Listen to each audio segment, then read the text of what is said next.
Ini coba ini sih, ini biasa.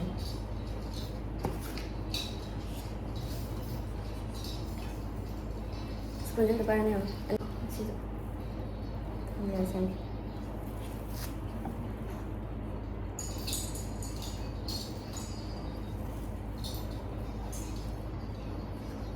Itu betul.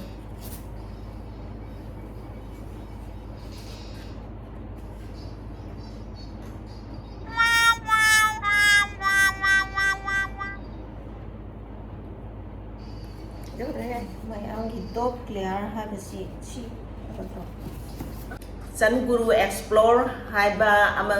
hai bà chị mai chủ channel lấy bên nè do mana lấy bao kundu sih mana tàu bị đẻ aduga sarang thêm mày sorry na mai su channel lấy bên nè mana ngari se Delhi dagi lấy bị đẻ aduga sare ragi di channel lấy te kwa buka ngai ai bese mana changi da yum da thamam bado piramba ado mayam sponsor ahum china ko tawbira ko khoi ngasi kam soi do Sponsor ahum na tawbira ga mani momo in bharena thong hai akoi ado man akoi channel je phaw ni na mayam na sponsor tawbe ni akoi chin thabiro akoi chin thabiro nei channel phaw ni na ado ne phaw ni chi ya ko te yung sa ka ka sponsor to sala di ko yung chan maru ko ba hawai jar ko ba Harga sponsor to biro koi channel da koi charger rake umor kumba ka adin pickle ju yai pickle ju sponsor to biro koi channel sibu theng na bi ya har di ayum thola kani pura ka lak se ge do charger rake ai ya volume up please hai mayam na ta di hobam lai tre ne ha na tra mayam ngasi di comment ka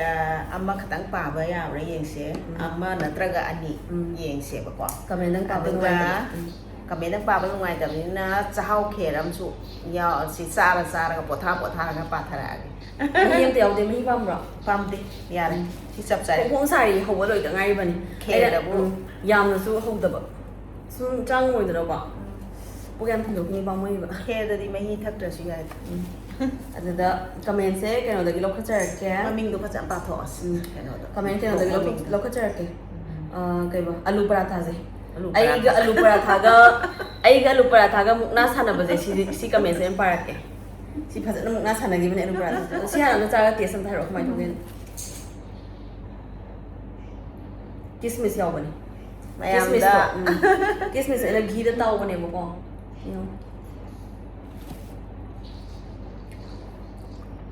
yam hay ram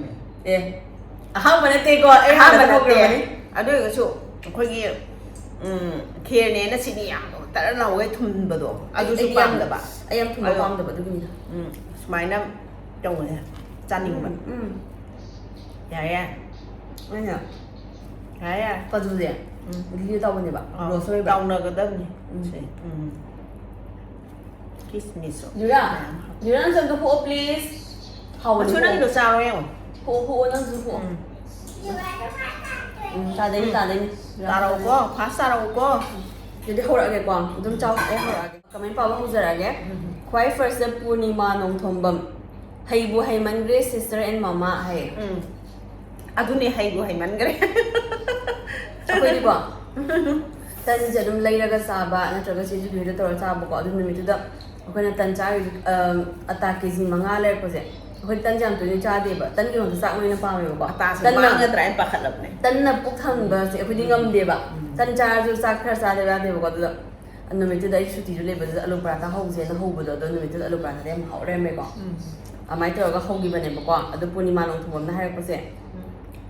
Lo te to gi. Purnima nong thum na hai ya hai bu hai man Grace sister and mama hai. yam nung si na hai bi re khoi na tau do hai bu hai man gre ka hai bi re ko se ko harau di harau Mà thằng này nè, thằng nào dám rồi mình ta, ít trên nung ngày là lấy cô hay thôi Romita comment nga tro ko siyam sa ti na nungay thaja da na ko ado hoy nungay na hoy nungay hai ba sina phai na ko wai hai ba budi mathang da live stream Purnima na love to re akhoi sinu si jai love to ra ga so khoi sinu si mathang da na Lamjing bi Delhi Punsi 2019 like 23 suba hai thagat tari jabu like hana nambirak ba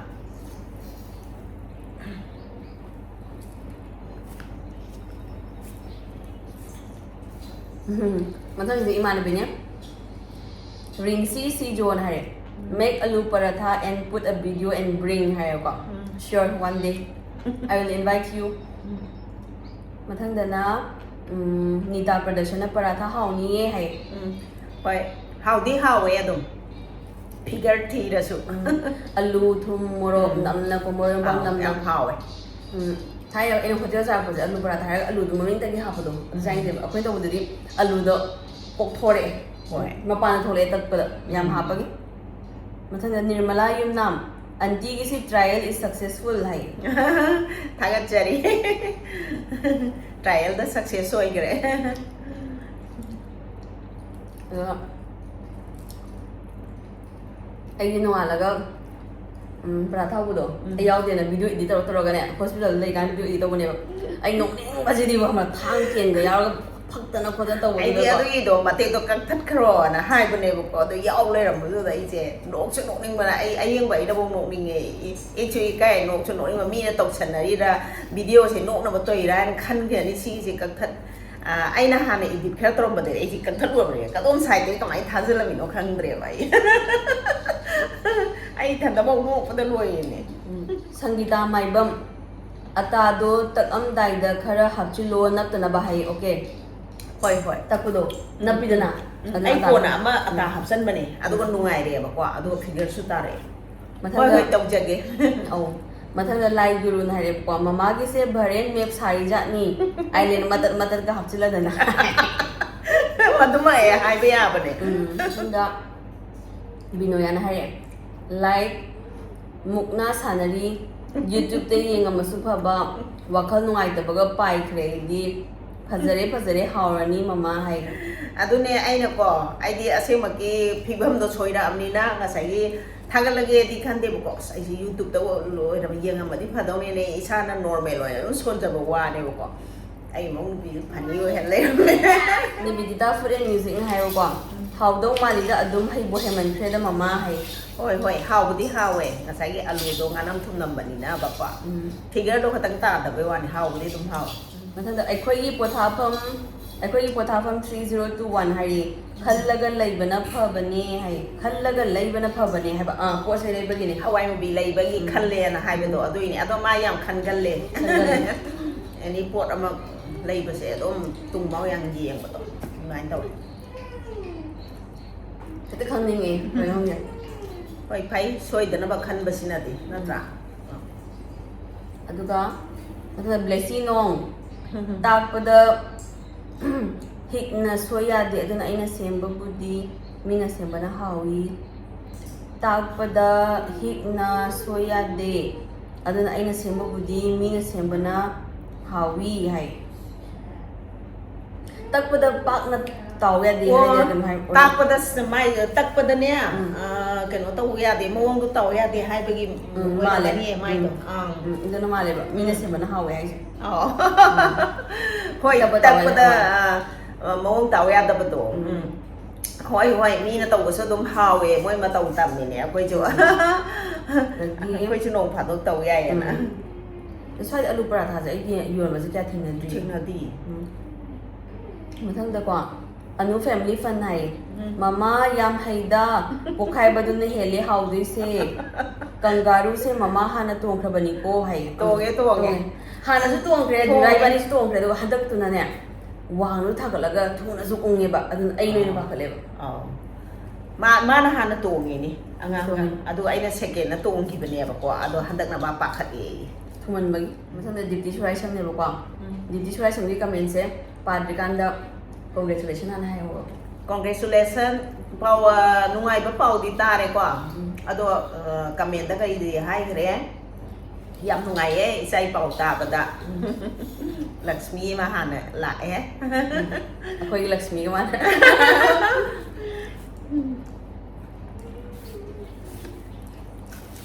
ꯑꯩꯈꯣꯏ ꯃꯩꯇꯩꯒꯤꯗꯅ ꯄꯥꯟꯊꯣꯏꯕꯤ ꯍꯥꯏꯇꯥꯔꯦꯅꯦꯀꯣ ꯅꯠꯇ꯭ꯔꯥ ꯃꯊꯪꯗ ꯗꯤꯞꯇꯤ ꯁꯨꯔꯥꯏꯁꯝ ꯀꯃꯦꯟ ꯄꯥꯔꯒꯦꯀꯣ ꯃꯃꯥ ꯆꯦ ꯍꯥꯎꯅꯤꯀꯣ ꯊꯛꯅꯤꯡꯉꯦ ꯃꯃꯥ ꯆꯥ ꯍꯥꯎꯅꯤꯀꯣ ꯊꯛꯅꯤꯡꯉꯦ ꯍꯥꯏꯕ ꯍꯥꯎꯋꯦ ꯑꯩꯗꯤ ꯂꯨꯖꯔꯗꯤ ꯑꯗꯨꯝ ꯆꯥꯔ ꯑꯗꯨꯝ ꯊꯛꯅꯤꯡꯉꯦ ꯚꯦꯖꯤꯇꯦꯕꯜꯁꯤꯡꯁꯦ ꯐꯖꯩꯌꯦ ꯄꯔꯥꯊꯥ ꯐꯖꯅ ꯇꯛꯑꯦ ꯍꯥꯎꯔꯅꯤ ꯆꯦ ꯍꯩꯌꯦ ꯍꯩꯕꯅꯦ ꯌꯥꯝ ꯐꯖꯅ ꯇꯥꯛꯑꯕꯅꯦ ꯃꯃꯥꯒꯤ ꯈꯨꯗꯛꯁꯦ ꯑꯩ ꯁꯤꯔꯦꯗ ꯊꯥꯡꯒ ꯌꯥꯎꯔꯤꯌꯦ ꯍꯥꯏ ꯑꯗꯨꯅꯦ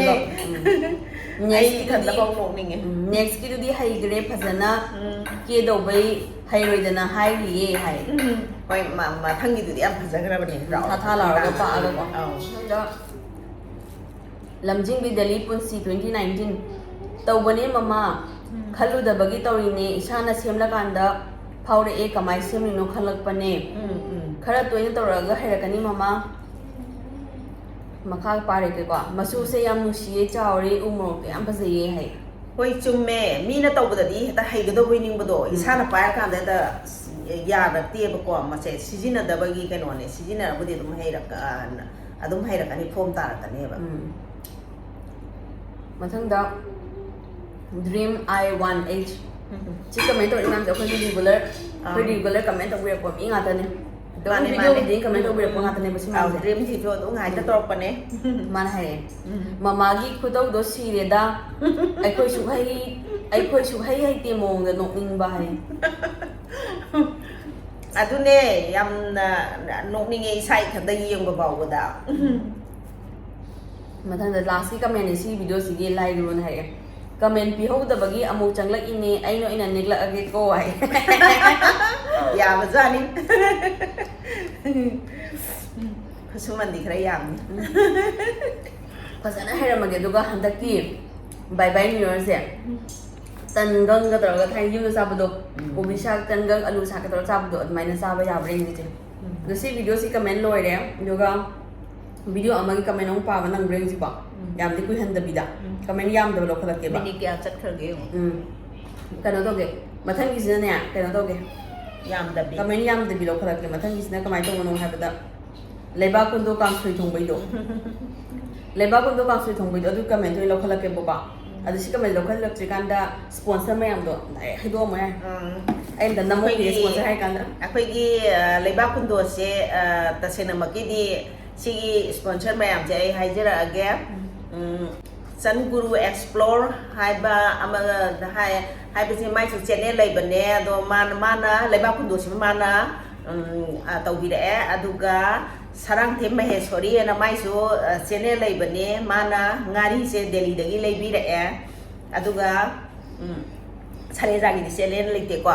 ꯁꯂꯦꯖꯥꯁꯦ ꯍꯧꯖꯤꯛ ꯃꯥ ꯃꯅꯤꯄꯨꯔꯗ ꯂꯩꯔꯤ ꯃꯥ ꯆꯪꯉꯛꯄꯗꯁꯨ ꯁꯣꯏꯗꯅ ꯉꯥꯔꯤꯗꯤ ꯌꯥꯎꯔꯛꯑꯅꯤ ꯑꯗꯣ ꯃꯥꯅ ꯀꯩꯅꯣ ꯃꯨꯀꯥ ꯉꯥ ꯑꯌꯥꯏꯕꯁꯦ ꯃꯥꯅ ꯆꯪꯈꯤꯗ ꯌꯨꯝꯗ ꯊꯝꯃꯝꯕꯗꯣ ꯄꯤꯔꯝꯕ ꯑꯗꯣ ꯃꯌꯥꯝ ꯁ꯭ꯄꯣꯟꯁꯔ ꯑꯍꯨꯝꯁꯤꯅꯀꯣ ꯇꯧꯕꯤꯔꯛꯄ ꯑꯩꯈꯣꯏ ꯉꯁꯤ ꯀꯥꯡꯁꯣꯏꯗꯣ ꯁ꯭ꯄꯣꯟꯁꯔ ꯑꯍꯨꯝꯗꯨꯅ ꯇꯧꯕꯤꯔꯛꯑꯒ ꯃꯅꯤ ꯃꯃꯣ ꯏꯟꯚꯔꯦꯟꯅ ꯊꯣꯡꯕ ꯑꯗꯨꯅꯤ ꯑꯩꯈꯣꯏꯅ ꯊꯣꯡꯕꯗ ꯑꯗꯣ ꯉꯁꯥꯏꯒꯤ ꯃꯄꯣꯠꯁꯤꯡꯗꯣ ꯂꯣꯏ ꯁꯨꯔꯕꯅꯤꯅ ꯃꯍꯥꯎ ꯂꯩꯔꯦꯗꯅꯀꯣ ꯑꯗꯨꯒꯤ ꯋꯥꯅꯤꯗ ꯑꯗꯨ ꯀꯃꯦꯟꯁꯦ ꯄꯥꯊꯣꯔꯛꯑꯒꯦ ꯚꯤꯗꯤꯑꯣ ꯏꯁꯥꯡ ꯁꯥꯡꯗꯕꯤꯗ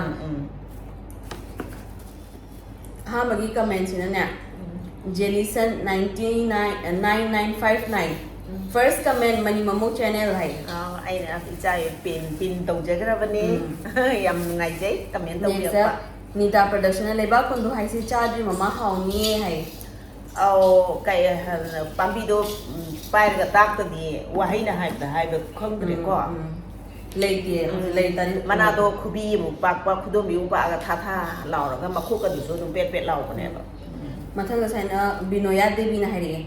ꯂꯥꯏꯛ ꯃꯌꯥꯝꯒꯤ ꯅꯨꯡꯁꯤꯕꯅ ꯊꯜꯂꯕ ꯀꯥꯡꯁꯣꯏꯁꯦ ꯈꯔꯅꯤ ꯍꯥꯎꯔꯅꯤ ꯃꯃꯥ ꯍꯥꯏꯕ ꯍꯥꯎꯋꯦ ꯃꯌꯥꯝꯒꯤ ꯅꯨꯡꯁꯤꯕꯅ ꯊꯜꯂꯕ ꯁꯣꯔꯤ ꯍꯥꯎꯋꯦ ꯑꯁꯦꯡꯀꯤ ꯍꯥꯎꯋꯦ ꯌꯥꯝ